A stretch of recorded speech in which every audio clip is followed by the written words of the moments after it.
Welcome back to the Reconnection Podcast. In our last episode, Dr. Michael Barta helped us understand what safety actually feels like in the nervous system. That safety is an embodied signal that connection is possible. Today, we're going to go deeper into that question many listeners have been asking, which is how do we move from survival back into connection? Not through techniques, but through an understanding of the nervous system's logic. Dr. Barta, welcome back. Thank you very much. It's good to be here. So, not about techniques. Tell me more about that. Okay, so basically what we're looking at here, the autonomic nervous system does many, many things, but we're talking about its protection device, its role in allowing us to connect with other people, right? So we're talking today about survival states. And these are what our autonomic nervous system does automatically to protect us. They're not flaws, they're adaptations to our early experiences. And we move between, the social engagement system, that's the green zone where we're open, present, and connected, to the sympathetic activation, that's our red zone, and that's tense, urgent, and scanning around. And then the dorsal vagal shutdown, which is the blue zone. And that's when we're numb, distant, or disconnection. And most people living with intimacy disorder or addiction spend far more time in red and blue than in green. That's a great overview of those three systems. Now, the tragedy is that we assume these states are our identity, right? That's right. People don't understand that this has happened subconsciously, right? They're being driven by this autonomic nervous system.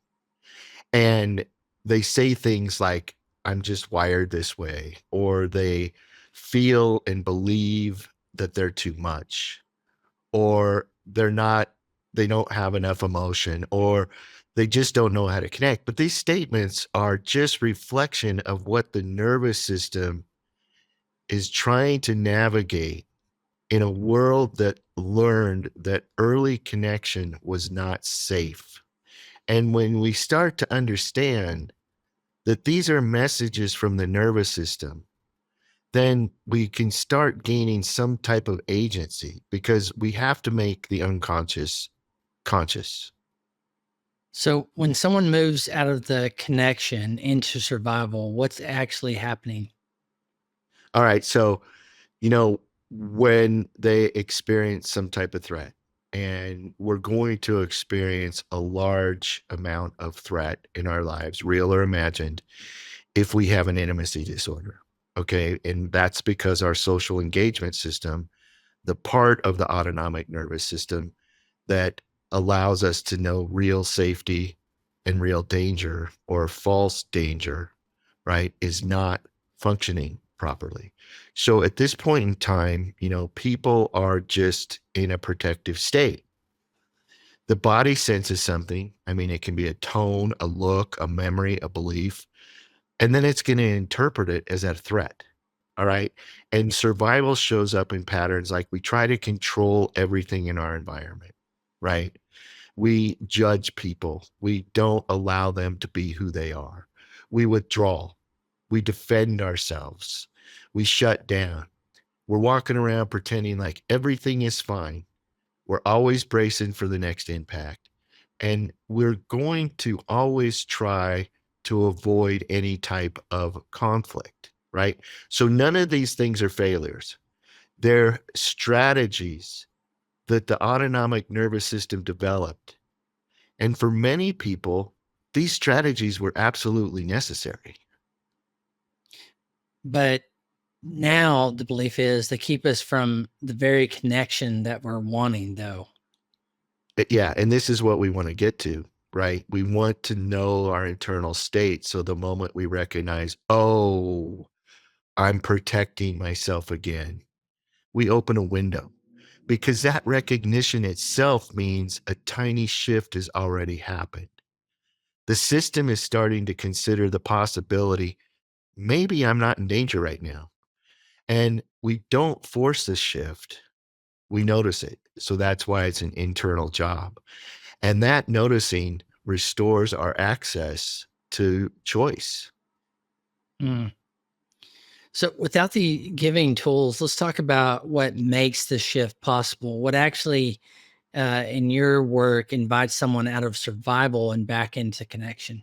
That's a great question. Thank you. Well, connection begins inside us long before it reaches another person. All right. What restores the possibility of connection is when the nervous system encounters something that contradicts the belief that danger is present. And often that something is found in one of those four pillars we spoke about previously. So we can find it in authenticity. And that's when I have the willingness to acknowledge what's happening inside of myself internally. I don't run from it. I don't go, try to act out to avoid it. I really recognize that this is something that's happening inside of me, and just noticing it without creating stories about it, without creating, I have this anxiety and my mind immediately goes to the story is, oh my gosh, I'm in danger. Stop the story, right? Just notice there's something going on.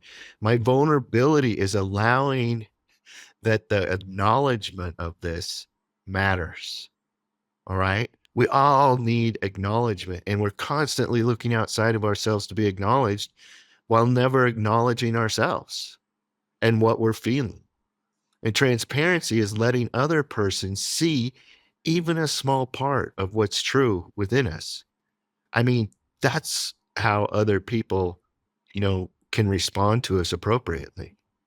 And presence is staying here instead of disappearing into old narratives or finding a way to immediately quiet the disturbance, like acting out. So when these four are aligned, the nervous system receives a different message. It's receiving, this moment isn't the past. I'm allowed to be here. And what's powerful in that is this internal shift doesn't require perfection. It only requires honesty. So, it's not all about doing something right, it's about letting what's true be known.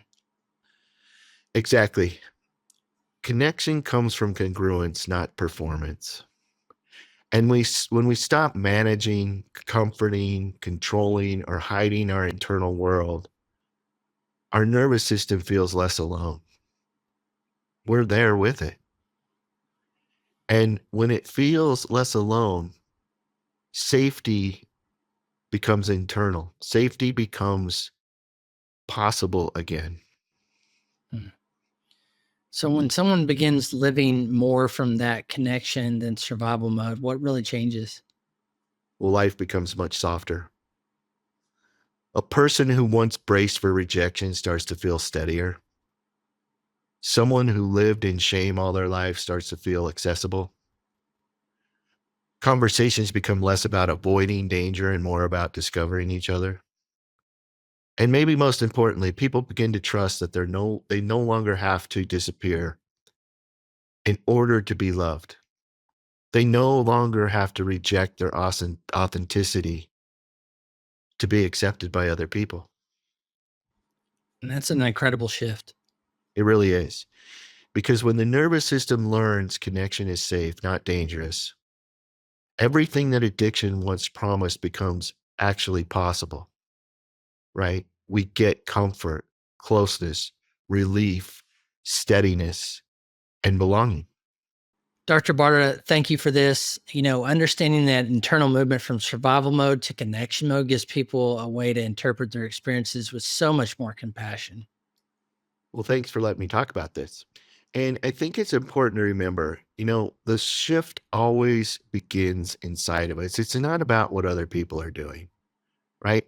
As our internal world becomes more coherent and less defended, connection becomes a natural byproduct.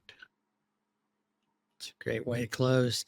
In our next episode, we'll explore how early experiences shape the stories the nervous system tells us and how those stories continue to shape our adult relationships until we rewrite them. Till then, thanks again for listening to the Reconnection Podcast.